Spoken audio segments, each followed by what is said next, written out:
Hi folks, I'm Nate with Two Guys and a Ride, and welcome to our how-to video on the 2019 Mitsubishi Eclipse Cross, and this is the LE trim level. Today, I'll be covering the driver's information and infotainment screens. I'll do a general overview, show you how to access information, and do a deep dive. Let's get started. Today we're working with our friends at Toyota of Mankato in beautiful Mankato, Minnesota. All right, so on the dashboard, you've got analog RPM gauge. You've got on the left, you've got analog speedometer on the far right, and then your fuel level and your engine temperature level are digital gauges that are in the middle between them. And then, of course, your gear selector indicator along with your odometer and outside ambient temperature. Now, up above that is the driver's information screen where you can change some information. Now, unlike most of the cars I've been in before, the controls for this are actually right down here on the dashboard itself. They're not on the steering wheel. So basically what you're going to do is use these up and down arrows to go through the menus. And as I click, you can see we're going through a bunch. Now, once you get to settings, there's some more things you can do, but I'll get to that in a minute. So let's just go back here. So if you need to reset something on one of these screens that I just went through, you just push and hold this, and then it will reset it. Okay, so you got average miles per hour, average miles per gallon. You got 70 miles to go, and then as you're driving, it'll show you how economical you're driving. You got your trip B, you've got your trip A, and then you got settings. We'll skip that for a minute, and then of course you got maintenance reminder. And then you've got your all-wheel drive. Probably the only thing you're going to see here is if I press the S all-wheel drive control button in the middle, then I can go to gravel, auto, snow, or gravel. And that's what you can see there. And then economy, and then you're back here. So the only thing we can really kind of go into is if I go back to settings, I click here, and now it takes me into a menu. So I'm going to go up. In fact, I'm going to go all the way up here to the top of the list. Go down. All right. Average fuel consumption reset mode. It says auto, but if I push this middle button here, I can go down and select manual if I want by clicking this. Okay? To go back, you have to go back up to the return and press this menu button again. Now I can use the down arrow to go to the next screen. And it's going to work the same way for every screen. So fuel consumption unit, if I press here, I can go down to kilometers per liter, liters per 100 kilometers, miles per gallon US or miles per gallon UK. Click here on the one that I want. Now to get out of this again, I'm going to have to go back up to the return, press this menu button, and now I'm going to go down again. Temperature unit, those are the things that you can change it to. We'll go back up to return. We'll go down one. Languages. Okay, you've got basically, let's see, well, you got a couple here. Okay. All right, go back up to return. Let's go down again. Language sync can be on or off there. That's your two choices. Operation sound, you can have that on or off. Go back to the return. You notice that beeping stopped. So that's what I turned off. Rest reminder. You get a rest reminder every hour and a half, 2 hours, 2.5 hours, and so on, all the way up to, I think, 4 hours. All right, so we'll go back up to return. Click here. Go down one more. Turn signal sound. You can have it do sound 1 or sound 2. And I'm not sure what the difference is, but you can have 2 different sounds. Click here. Go down again. Instant fuel consumption display. You can have that on or off. Those are your 2 choices. Okay, we'll go back down here. Tire pressure monitoring system. You can have it set to ID1 or ID2. And then we'll go back and go down to the last one. You can do a factory reset if everything goes completely wonky on you. All right, Now, what I'm going to do is I'm going to go down one more till I get back here and go exit. That's it for the driver's information screen. Next, we're going to move over to the infotainment screen. All right, so moving on over to the infotainment screen here. This is a 7-inch screen. It does have 4 speakers. It does have AM and FM. It has Sirius XM, HD radio, Apple CarPlay, Android Auto, of course, USB. It does include an automatic equalizer and a radio data system, and of course, a backup camera. All right, now, to control it, you can either just use the touchscreen up here, or you can use the trackpad that's found down below. And as you scroll across here, you can see it changing. Now, I am not a fan of trackpads in any car, so I'm just going to mention it's there. You've got a few shortcuts like home, apps, audio, and back. And it's actually the only place you have a back button that's physical. So I'm just going to use the touchscreen. But up here, you've got capacitive touch buttons. You got apps, which you need to have a phone connected to, so that nothing will show there right now. Home, which is all of your apps. And then you can go straight to audio. You can adjust the volume up or down right here, although you have steering wheel controls for that. And of course, you have a power that shuts the audio off and then back on again. All right, so we're going to go to home. We're going to skip apps right now because we don't have a phone hooked up yet. So the different radio sources are all going to look almost exactly the same, and they're going to run the same, which is nice. So here's FM. So how do you tune? Well, you can take a look at a station list. Okay. You can scroll by page. You can scroll just individually. You can look at categories, okay, that kind of stuff. You can also go straight to tune here and type in a station and then hit enter, and it goes to that station. You can use these buttons here. They'll go to the next station, the next available one, forwards or backwards. All right, so you can also use the tuning buttons on the steering wheel, and those go through your favorites that you see over here. Now you notice that there are sort of 4 different lists of favorites here. Okay. The information button, just if there's available information, it'll give you more information on artist, title, and album. All right, so now I'm just going to go back here. I just use the back button on the center console because it's the only back button. All right, HD radio is here, but you can just turn that on or off right here. If you're not familiar with HD radio basically is going to give you a stronger signal for both AM and FM. It gives you more of a digital. It takes several radio signals together and merges them. So you get a better sound overall is the end result. All right, so now that's how you tune. So down below here, there are some other things like how do you adjust the sound? Well, if you go down here and you can click on sound right here, and this is where you're going to get it. So if I press on sound, go to tone. Now I get tone, fader balance, music type, and other. And this is where I said it has a preset equalizer, so you can preset this for different types of music. All right, so let's go back.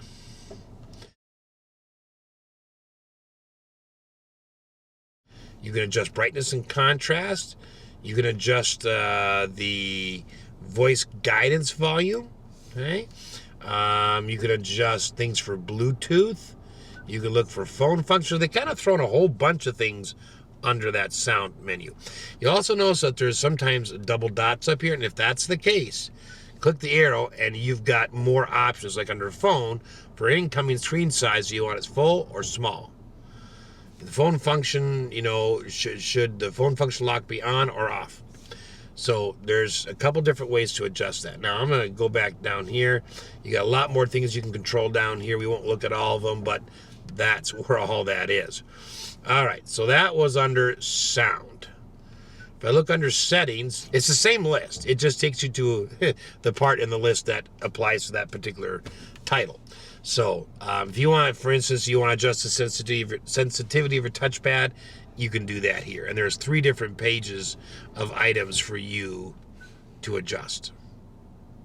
Okay. I'm going to hit the back button here, down here at the center console. Hit the back button again. Now, that's FM.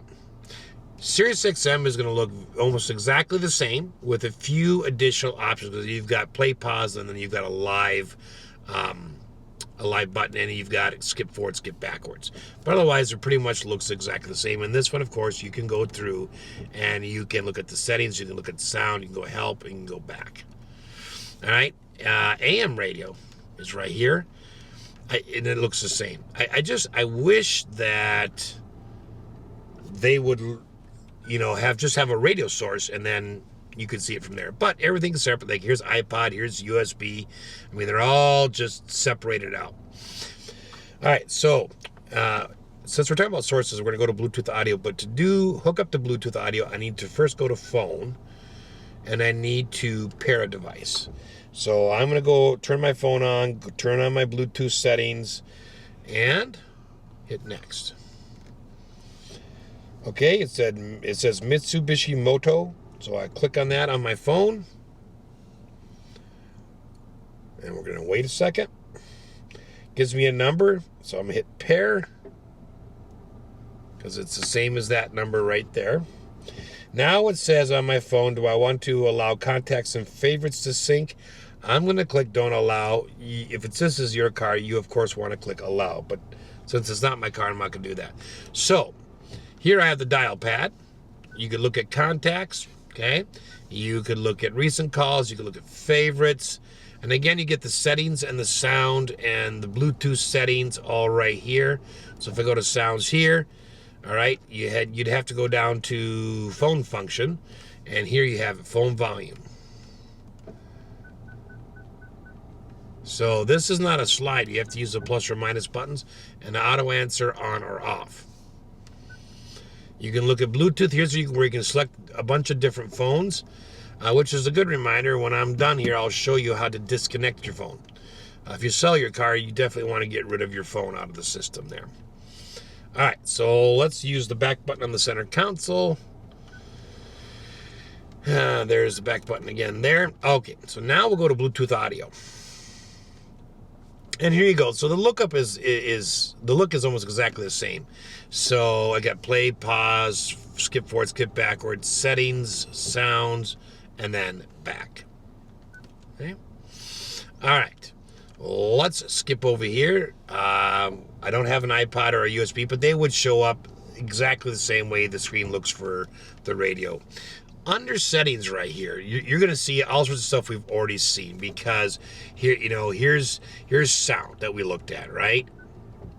Here's the screen. So there's like a million places where you can access the settings for everything. And every time you click on settings, it doesn't seem to matter what type of setting, whether it's sound or a screen, it brings you to the full menu. So you can see everything down here. So here's a spot, for instance, to adjust your clock, but you should just be able to say, for instance, if I go to home, click on the clock, yep, and it brings you right to it. Okay. On day-night setting, this has to do with the brightness of your screen. So auto just means it's automatically brighter during the day and automatically dimmer at night. Day, it's always going to be brighter. Night, it's always going to be darker. All right, let's skip over here. You can turn your screen off if you're driving at night and that bothers you, but just tap the screen to bring it back. Under vehicle info, you get some cool things. So under fuel consumption information, we get some cool gauges that, of course, are not going to run right now, but they will as you're driving. You could have auto reset on or off. If it's auto reset, it'll automatically reset when the vehicle is off for 4 hours or more. Okay? Or you can manually reset it. But that's just kind of a cool gauge. I like that. So I'm just going to use the back button on the center console. You can look at eco information, gives you a driving score. And then, of course, you can look at history information, get short-term, long-term. You can look at a driving score, and then you can go back. We'll hit the back button again. All right, so under clock here you get a nice analog clock. Okay, and if you click on it, you then go into the settings. Time setting or display settings. And again, then you get the rest of all the same stuff that we've seen about 100 times here. It's kind of nice. I mean, they allow you to get to settings about 300 different ways. So, all right, let's hit the back button. And we're going to hit the back button again. Vehicle settings. So under here, you've got a few things. So keyless entry system. We can say change. So here is for your remote fob. If you have this one, if you click it once, it'll lock. If you click it twice, it'll unlock. If you don't like that feature, you can turn it off. Okay, and there are a bunch of more things down here. We won't go through them all, but there you just got to read them. Okay, and then select the one that you want. Okay, and then whenever I pick it, when I'm done, I hit set, and that's what programs it. You got, let's take a look at lights. All right, so you can turn the auto headlights on or off from here. Currently, they're on. Okay, if you hit change, then you can turn them off. Okay, so I'm going to leave them on. Hit set. There you go. Now the auto headlights are turned on. All right. You have security alarm, turn signals, door unlock. We can see that before. Let's look at air conditioner. So if I say change, I can have it automatic or manual. Okay. All right. Let's go back again. You can look at your GPS location in case you need that. If in terms of an accident or you get lost out on a logging road somewhere, there you go. Hit back button. Then you have a tutorial here that goes through the trackpad. All right, so I am going to show you two more things. First of all is a backup camera. So if I click here, you do have a nice full screen sized backup camera. This is the only view you get, but it's very nice. You got guidelines in the back. They don't swivel or anything, but at least they're there, which is a really nice feature. Okay, the second thing I want to do is show you Apple CarPlay. And to do that, I'm going to plug my phone into the first USB on the left in the center console, right underneath the climate control buttons. So I just plug my phone in, and on my phone it says CarPlay, finish setting up, and then it automatically went, and there it is. Okay, now if you've never used Apple CarPlay before, boy, is it really nice. It's like Bluetooth on steroids.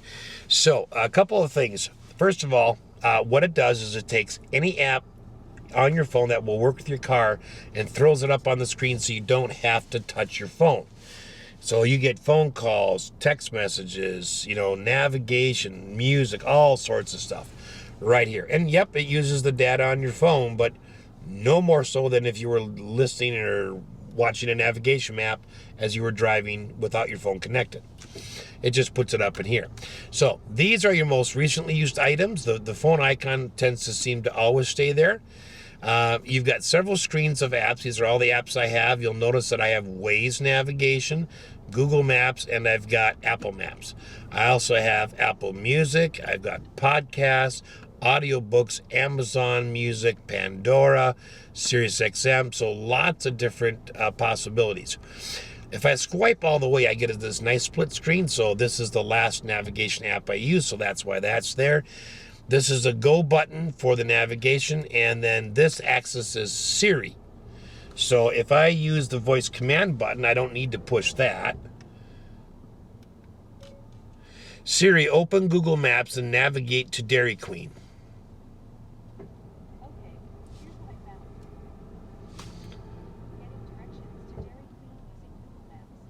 Okay. And there we go. Now, I'm going to exit out of that because I don't want to actually go there.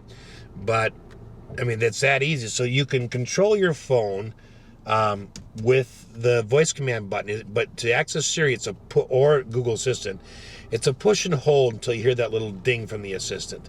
For using the car's voice command, then you just push it and let it go. All right, so if I click here, I get this nice split mode again. And there are a bunch of other ways to customize Apple CarPlay. You can change the background, you can get 4 screens, etc. But I don't have time to get into all that. But if you've never tried Apple CarPlay before, it's really, really nice. I'd encourage you to take a few minutes, maybe half hour in your driveway and run your car and go through this and see just how nice it is. All right. So those are the 2 extra things that I want to show you. Otherwise, that's it on the infotainment screen and the driver's information screen on the 2019 Mitsubishi Eclipse Cross. I hope this has been helpful. Thanks for watching.